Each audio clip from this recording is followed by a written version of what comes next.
Hello, and welcome to Daily Chapter Reading 21 of Pride and Prejudice and Zombies by Jane Austen and Seth Grahame-Smith. The discussion of Mr. Collins' offer was now nearly at an end. The gentleman himself scarcely spoke to her, and his assiduous attentions were transferred for the rest of the day to Miss Lucas, whose civility in listening to him was a reasonable relief to them all, and especially to her friend. Indeed, Charlotte seemed to flatter Mr. Collins with an almost unnatural attentiveness.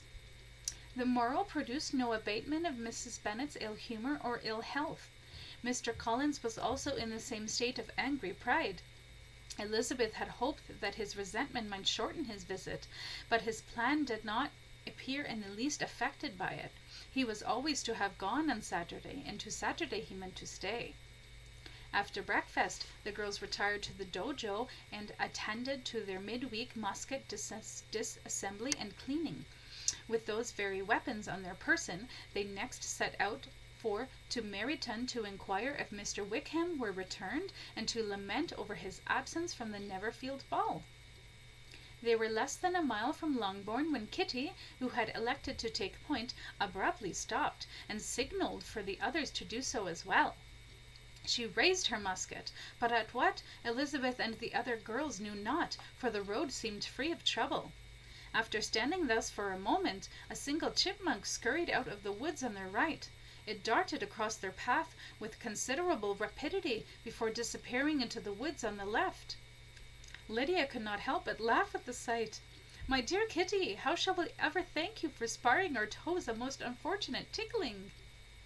But Kitty kept her musket at the ready, and after a moment a second chipmunk scurried across the road with equal alacrity. It was followed in short order by a pair of weasels, then a skunk, then a fox and her pups. More creatures followed, and in ever-increasing numbers, as if Noah himself beckoned, offering refuge from an unseen flood. By the time deer began to leap across their path, the other girls had their muskets trained on the tree line, ready for the herd of zombies they suspected would appear at any moment. The first was a young, freshly dead female in a white lace wedding gown, which, like her skin, was surprisingly white, almost shockingly so, save for the bright red rubies that dripped from her mouth and onto the lace covering her bosom. Kitty put the creature down with a shot to the face, upon which Lydia placed her barrel against its head and promptly dispatched it to hell. So close was this shot that the bride's hair was set alight by the powder flash. "Seems a shame," said Lydia, as acrid smoke began to rise, "wasting perfectly good wedding clothes like the—" The wail of another zombie interrupted her, his flowing white beard and half-eaten face attached to a stout body which was clad in a blood-crusted blacksmith's apron. Elizabeth and Jane aimed and discharged their muskets. Jane's ball finding one of the creature's eyes, and Elizabeth striking its neck, cutting through the brittle flesh and separating head from body. These zombies were followed by several more, each vanquished as quickly as the last, until the cracking of powder at last fell silent. Sensing the danger past, the sisters lowered their barrels and spoke of setting off again for Meryton. But these plans were belated by a most unusual noise from behind the tree line. It was a shrill shrieking, neither human nor animal, and yet unlike any zombie wail the sisters had ever heard. It grew closer, and once again all muskets were trained and ready. But when the source of this strange noise revealed itself, their barrels were lowered. "Oh no," said Jane. "Oh, it simply cannot be." A long-dead female zombie stumbled out of the woods, her modest clothing slightly tattered, her brittle hair pulled back so tightly that it had begun to tear the skin off her forehead. In her arms she held something exceedingly rare, an unmentionable infant. It clawed at the female's flesh, emitting a most unpleasant series of shrieks. Elizabeth raised her musket, but Jane was quick to grab the barrel. "You mustn't! Have you forgotten your oath? It's an infant, Lizzie! A zombie infant! No more alive than the musket I mean to silence it with." Elizabeth again raised her weapon and aimed. The female dreadful was now more than halfway across the road.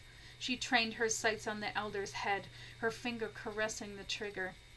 She would put it down, reload, and dispense of them both. All she had to do was squeeze. And yet she did not. There was a stranger force at work, a feeling she faintly recalled from her earliest days before she had first traveled to Shaolin. It was a curious feeling, something akin to shame, but without the dishonor of defeat, a shame that demanded no vengeance. Could there be honor and mercy, she wondered? It contradicted everything she had been taught, every warrior instinct she possessed. Why, then, could she not set fire? Hopelessly bemused, Elizabeth lowered her musket, and the zombies continued into the woods until they were seen no more. It was agreed that none of them would ever speak of it. Wickham joined the sisters on their entering the town, and attended them to their aunt's, where his regret and vexation and concern upon hearing of the regrettable fate of Mr. Bingley's household staff was well talked over. To Elizabeth, however, he voluntarily acknowledged that the necessity of his absence had been self-imposed. "I found," said he, as the time drew near, "that I had better not meet Mr. Darcy, that to be in the same room with the very man who crippled me for a 12-month would be more than I could bear, and that scenes might arise unpleasant to more than myself." Elizabeth highly approved his forbearance, which was greater than her own, for she confessed that a duel would have almost certainly ensued had she been in his place. Wickham and another officer walked back with them to Longbourn, and during the walk he particularly attended to her. His accompanying them was a triple advantage: the compliment of his attention on occasion of introducing him to her father and mother, and the presence of an extra warrior should they encounter trouble on the road.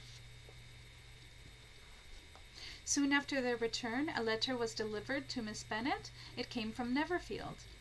The envelope contained a sheet of elegant, little, hot-pressed paper, well covered with a lady's fair, flowing hand, and Elizabeth saw her sister's countenance change as she read it, and saw her dwelling intently on some particular passages.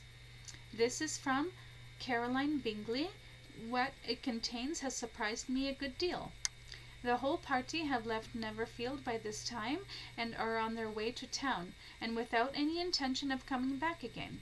You shall hear what he says." She then read the first sentence aloud, which comprised the information of their having just resolved to follow their brother to town directly, and of their meaning to dine in Grosvenor Street, where Mr. Hurst had a house.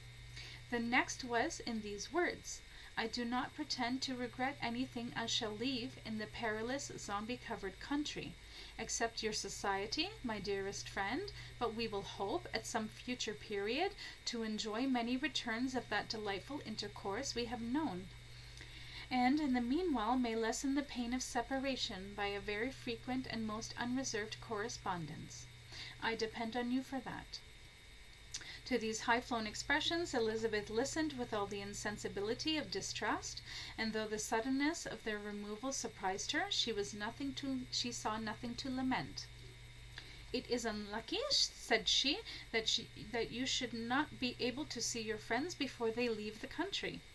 But may we not hope that the period of future happiness to which Miss Bingley looks forward may arrive earlier than she is aware, and that the delightful intercourse you have known as friends will be renewed with yet greater satisfaction as sisters. Mr. Bingley will not be detained in London by them. Caroline decidedly says that none of the party will return into Hertfordshire this winter. I will read it to you.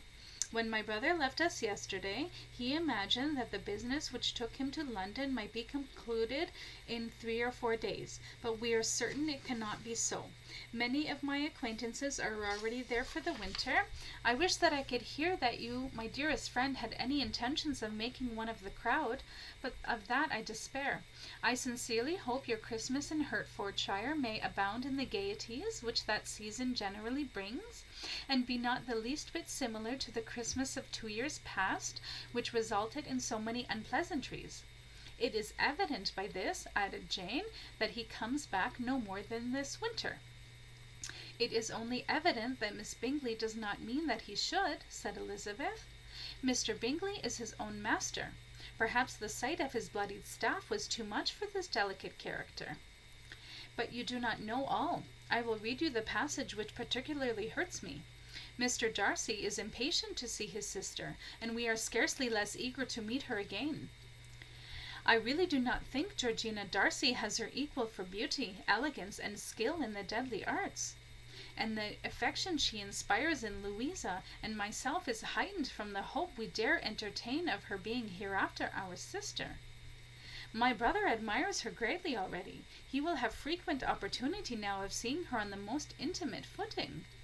With all these circumstances to favor an attachment, and nothing to prevent it, am I wrong, my dearest Jane, in indulging the hope of an event which will secure the happiness of so many?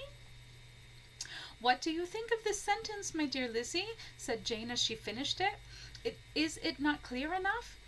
Does it not expressly declare that Caroline neither expects nor wishes me to be her sister, that she is perfectly convinced of her brother's indifference, and that if she suspects the nature of my feelings for him, she means, most kindly, to put me on my guard?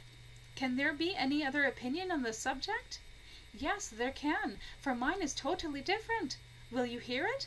Most willingly. You shall have it in a few words. Miss Bingley sees that her brother is in love with you, and wants him to marry Miss Darcy.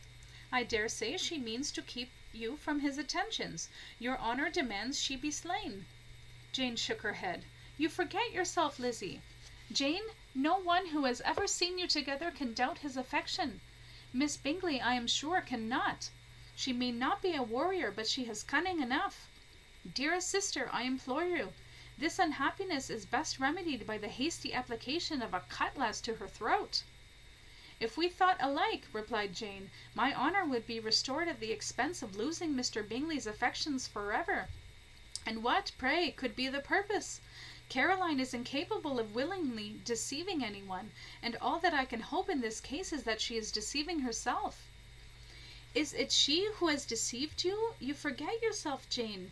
You have allowed your feelings for Mr. Bingley to soften the instincts bestowed by our Oriental masters.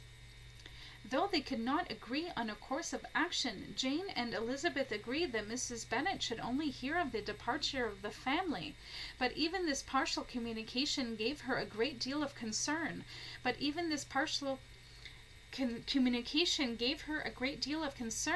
And she bewailed it as exceedingly unlucky that the lady should happen to go away just as they were all getting so intimate together. After lamenting it, however, at some length, she had the consolation that Mr. Bingley would soon down again and soon dining at Longbourn, and the conclusion of all was the comfortable declaration that though she had been invited only to a family dinner, she would take care to have 2 full courses.